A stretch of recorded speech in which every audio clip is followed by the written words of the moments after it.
स्वागत है। महापुरुषों के जीवन से शिक्षा लेने के तारतम्य में अगले व्यक्तित्व को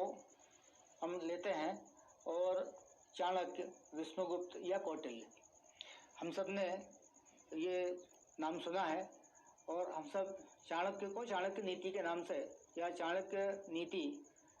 होती है इस वजह से हम सब परिचित हैं। लेकिन चाणक्य नीति जो है वो हकीकत में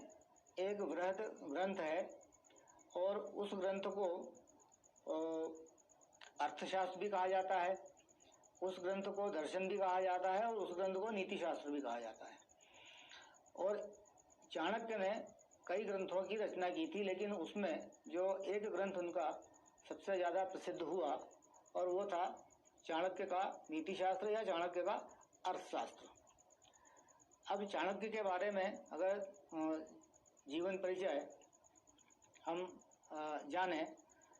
तो चाणक्य को जाना जाता है कि उन्होंने वो विद्वान आचार्य थे वैदिक धर्म, संस्कृति और दर्शन के। मगध राज्य उस समय हुआ करता था और चाणक्य ने उस मगध राज्य में उस समय नंद वंश का साम्राज्य चला करता था। किसी वजह से नंद वंश के राजा ने चाणक्य का अपमान किया और चाणक्य ने उस समय एक कसम खाई कि मैं इस साम्राज्य को, नंद वंश के साम्राज्य को नष्ट करूंगा। और उन्होंने फिर अपनी कार्य योजना के अनुसार नंद वंश का साम्राज्य समाप्त करवाया और मौर्य वंश के राज्य की स्थापना मगध में की। तो एक आचार्य या एक शिक्षाविद या एक दर्शन शास्त्री जो राजा के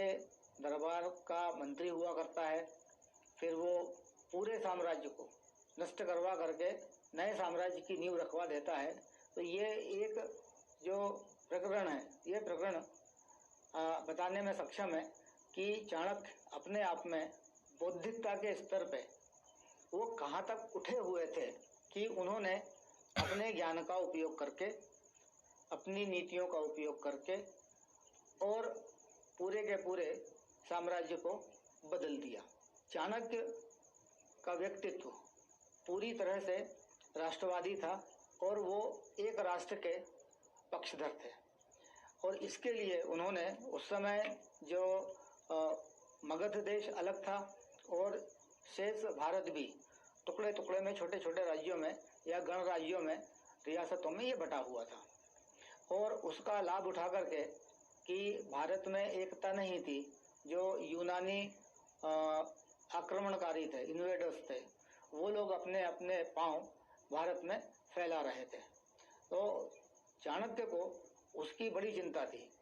और उन्होंने फिर मौर्य वंश की स्थापना करने के बाद में उन्होंने पूरे भारत का भ्रमण किया। उन्होंने हर गणराज्य के राजा को समझाया कि एक ना एक दिन यदि आप एक टुकड़े को लेकर के बैठे रहेंगे और अलग रहेंगे तो ये यूनानी लोग आपके ऊपर अधिकार कर लेंगे और ये इन्वेडर्स जो है आपकी आज़ादी को छीन लेंगे। और इस समझाइश का प्रतिफल ये निकला कि उस समय सारी रियासतों ने मिलकर के और मगध राज्य में अपना विलय किया। मतलब एक राष्ट्र, एक ध्येय और एक उद्देश्य, इसको लेकर के चाणक्य ने उस समय पूरे भारत को एक सूत्र में पिरोया और उसका फल ये निकला कि जो यूनानी आक्रांता थे वो सारे के सारे निकाल दिए गए, क्योंकि फिर पूरे भारत के राजाओं की सम्मिलित शक्ति के आगे वो नहीं टिक पाए और उनको भारत छोड़ना पड़ा। तो ये आज से लगभग 2300 वर्ष पहले की घटना जो मैंने आपको बताई कि एक व्यक्ति साम्राज्य पलट सकता है, पूरे भारत को एक सूत्र में बांध सकता है और बाहरी शक्तियों से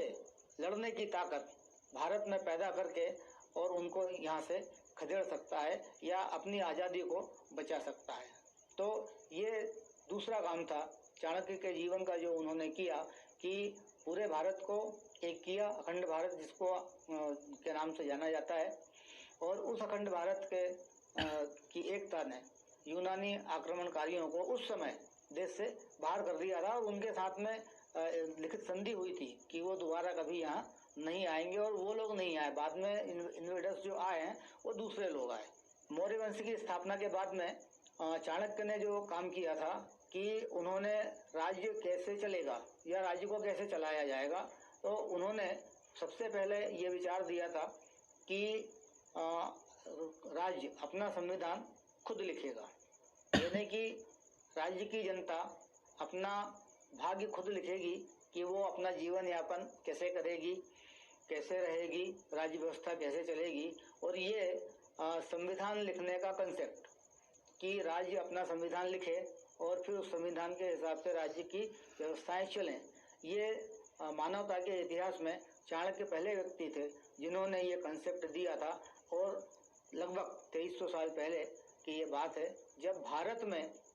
इस तरह से हम कह सकते हैं कि एक सर्वमान्य जनता का राज जनता के लिए, जनता के द्वारा, ये संकल्पना चाणक्य ने उस समय, चाहे उस संकल्पना को चंद्रगुप्त मौर्य के छत्र छाया में उसको चलाया, लेकिन ये व्यवस्था भारत में प्रजातंत्र की चाणक्य के समय से चलती है, ऐसा हम मान सकते हैं। अगर कहीं लिखने की बात आए तो हम ऐसा लिख सकते हैं कि चाणक्य ने उस समय राजा के हिसाब से संविधान नहीं बनाया था, संविधान बनाया था उसने प्रजा के हिसाब से कि प्रजा कैसे रहेगी, कैसे चलेगी, कैसे काम धंधे करेगी। और इसलिए उन्होंने जो नीति शास्त्र बनाया, उसके लिए उन्होंने पूरा एक नीति शास्त्र लिखा और उसमें उन्होंने राज्य व्यवस्था का के सारे पक्ष, चाहे वो शिक्षा हो, रोजगार हो, सैनिक गतिविधियां हो, व्यवसाय की गतिविधियां हो, कृषि नीति हो या सामाजिक व्यवस्था कैसी होगी, तो सभी पक्षों को लेकर के उन्होंने नीति शास्त्र की रचना की। और उसी में जो व्यवसाय वाला पक्ष था, जिसमें अर्थनीति आती है या वो अर्थशास्त्र कहलाता है, जिसको पूरी दुनिया मानती है और आज भी चाणक्य के कंसेप्ट उसके इम्प्लीमेंट किए जाते हैं। उसी तरह से चाणक्य ने देश की सुरक्षा के लिए जो सुरक्षा नीतियां बनाई थी उस समय, तो आज भी हम देखते हैं कि भारत में जो राजदूतों का निवास स्थान है दिल्ली में, उसको चाणक्यपुरी बोलते हैं, क्योंकि कूटनीति के मामले ये देश की सुरक्षा से जुड़े होते हैं। तो कूटनीति के मामले में भी चाणक्य का कोई तोड़ नहीं था या चाणक्य के बराबर का कोई व्यक्ति पैदा नहीं हुआ है। और आज भी ये माना जाता है कि चाणक्य नीति ही अंतर्राष्ट्रीय संबंधों में बहुत कुछ काम करती है। तो ये चाणक्य का परिचय कि चाणक्य ने अपनी दूरदर्शिता से, अपने ज्ञान से साम्राज्य को पलटा, संविधान का कंसेप्ट दिया, फिर राज्य कैसे चलेगा इसके लिए उन्होंने संविधान लिखा और उस संविधान के तहत उन्होंने जो नीति शास्त्र लिखा उसको, जो बाद में अर्थशास्त्र के नाम से प्रसिद्ध हुआ और इसको इम्प्लीमेंट किया गया। यानी कि चाणक्य के समय में भारत के संविधान का राज्य चलता था, राजा का राज्य नहीं था। चंद्रगुप्त मौर्य राजा जरूर थे, लेकिन राजकाज की व्यवस्था संविधान के तहत चलती थी, राजा की मनमर्जी का शासन नहीं चलता था। ये बात हम यहाँ लिख सकते थे कि भारत में प्रजातंत्र की नींव या गणतंत्र की नींव चाणक्य के समय में पड़ी थी। ये आज का कंसेप्ट नहीं है भारत के लिए और नया कंसेप्ट नहीं है। चाणक्य की पर्सनालिटी में ये बात हम लिख सकते हैं कि दृढ़ संकल्प वान क्या होता है, कैसा होता है। और कहीं दृढ़ संकल्प के उदाहरण के लिए किसी को कोट करना हो तो चाणक्य से बेहतर पर्सनालिटी कोई नहीं होती है कि किसी व्यक्ति का दृढ़ संकल्प क्या करवा देता है।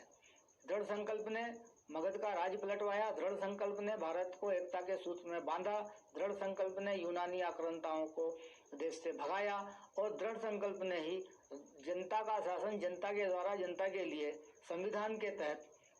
लागू करके उसको चलाया, उसको चलवाया। ये एक व्यक्ति का दृढ़ संकल्प था। इस तरह से हम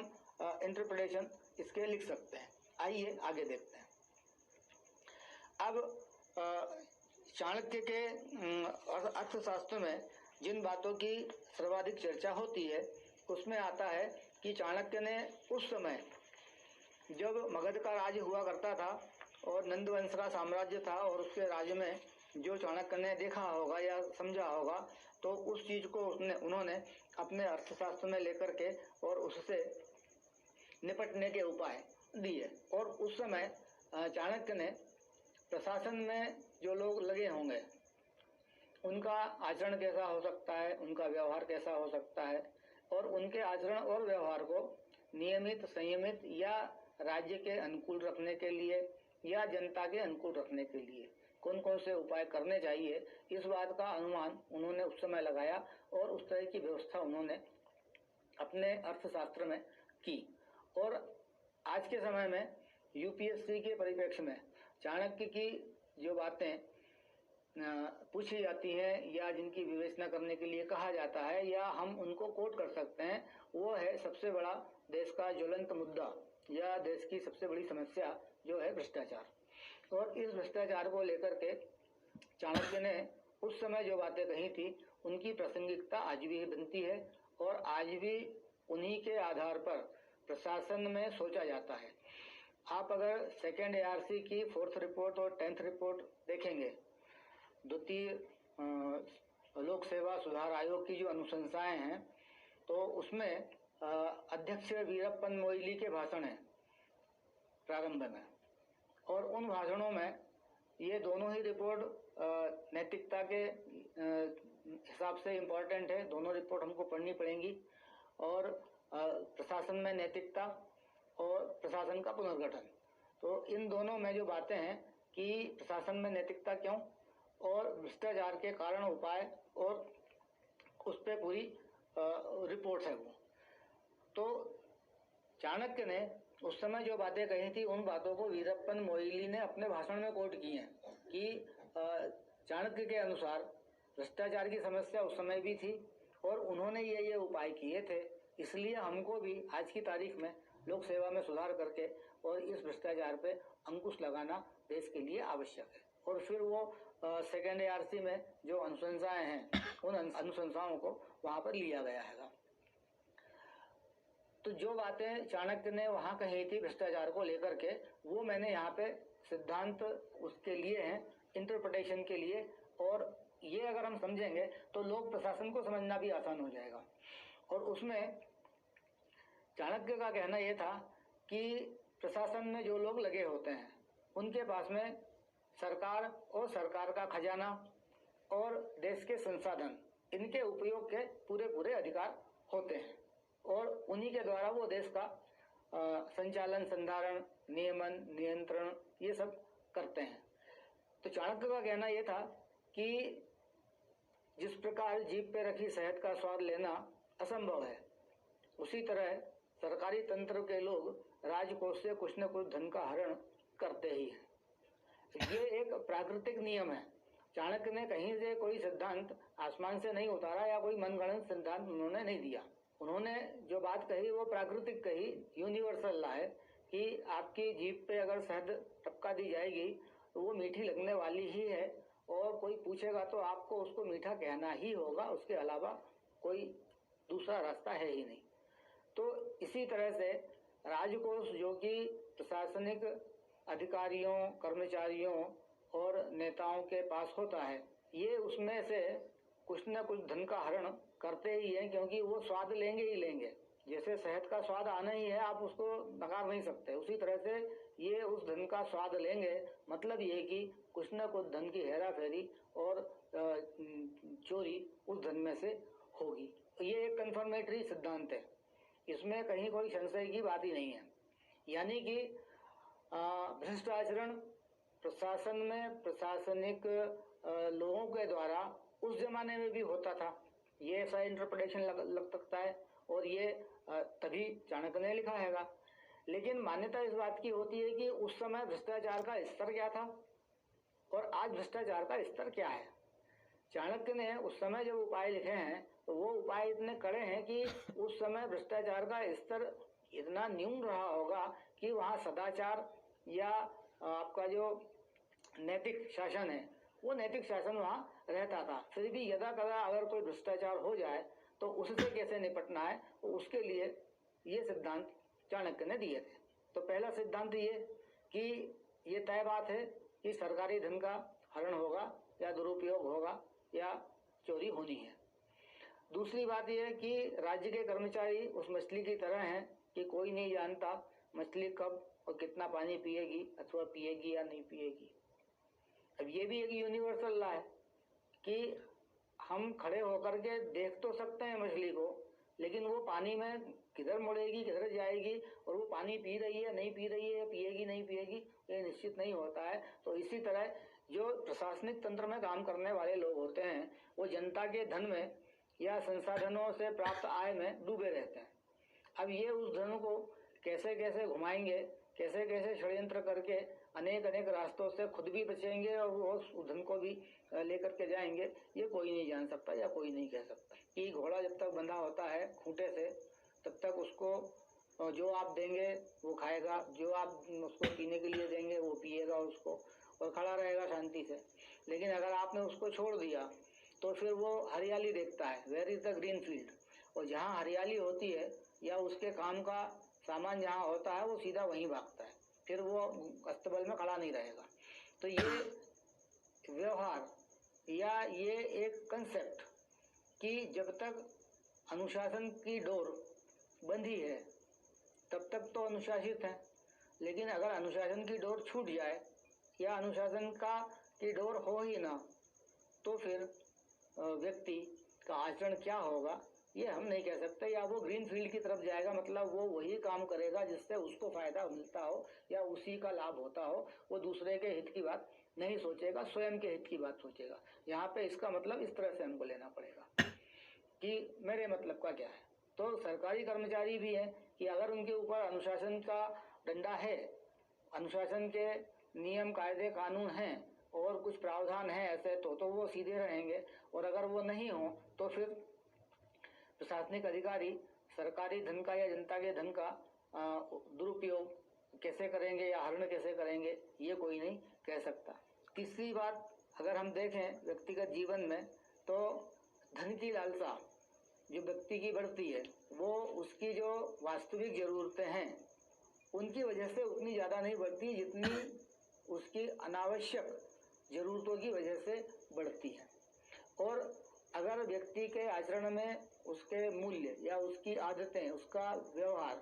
विपरीत अगर है, उसकी बुरी आदतें हैं, व्यसन में व्यक्ति लिप्त है या गलत कामों में व्यक्ति लिप्त है, तो फिर उसको धन की बहुत ज़्यादा आवश्यकता होती है।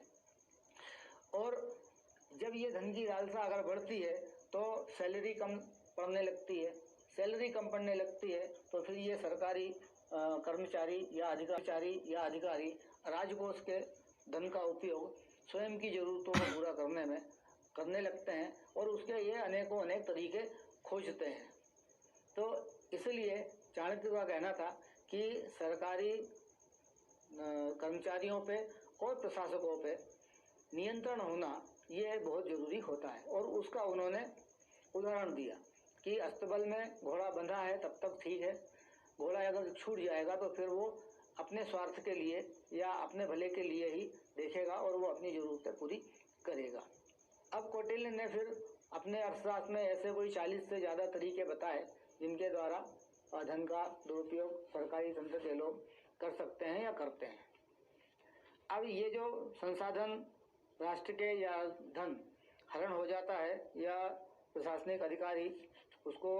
विपरीत धारा में मोड़ देते हैं तो उसके नुकसान जो होते हैं वो मैंने केवल यहाँ पर लिए हैं। और जो चाणक्य ने कहे हैं कि इससे जो राष्ट्रीय क्षति होती है वो क्या क्या होंगी ये हम देखते हैं। इसमें जो राष्ट्र के संसाधन है तो राष्ट्र के संसाधन का जब दोहन होता है और उससे जो आय होती है वो आय राजकोष में आने के बदले कहीं और वितरित होने लगती है। और ये हमने देखा है कि जो प्राकृतिक संसाधनों के नीलामी होती है या उनके जो ठेके होते हैं और उससे सरकार को पैसा मिलता है। और पूर्व में जैसे कि कोल ब्लॉक आवंटन का एक घोटाला बहुत चला था, तो वो कोल ब्लॉक आवंटन का घोटाला वो यही था कि राष्ट्र के संसाधनों का दुरुपयोग और उससे आने वाले धन की धारा विपरीत हो जाना, कि जो धन सरकार के खजाने में आना था वो सरकार के खजाने में नहीं आकर के उसको औने पौने दाम में या अपने अपने लोगों को बिना किसी प्रोसेस और प्रोसीजर के अपने अपने लोगों को मनमानी कीमत पे उनको दे देना और फिर उनसे जो बाकी का लाभ है वो कहीं और बंटवा देना। तो ये राष्ट्र के जो प्राकृतिक संसाधन होते हैं उनसे आने वाली आय, उस आय में हानि होती है। और जब वो आय में हानि होती है तो सरकार को खर्च तो करना पड़ता है, जो उसके रूटीन के खर्चे हैं वो उनको करने पड़ते हैं। तो ये जो जाने वाला धन होता है जनता के वेलफेयर का, उसमें भी ये हमने देखा है, योजनाओं का, परियोजनाओं का पैसा या अनुदान का पैसा या जो सरकारी मदद मिलती है वस्तुओं के रूप में, उन वस्तुओं में हेरा फेरी करके उनको लोगों को देने के बदले मार्केट में बेच देना। तो ये सारी बातें जब सरकारी धन जो सरकार के राजकोष में आता है और जाता है, इस लूप में जब जगह जगह छेद हो जाते हैं या यहाँ से धन लीक करने लगता है, तो फिर राष्ट्र की अर्थव्यवस्था में धन का एक तो अभाव होने लगता है और राष्ट्र की जो वैध संपत्ति है वो एक नंबर में नहीं होकर के, क्योंकि वो राजकोष से रोटेट नहीं होती है, वो समानांतर एक अर्थव्यवस्था बना लेती है काले धन की। और ये काले धन की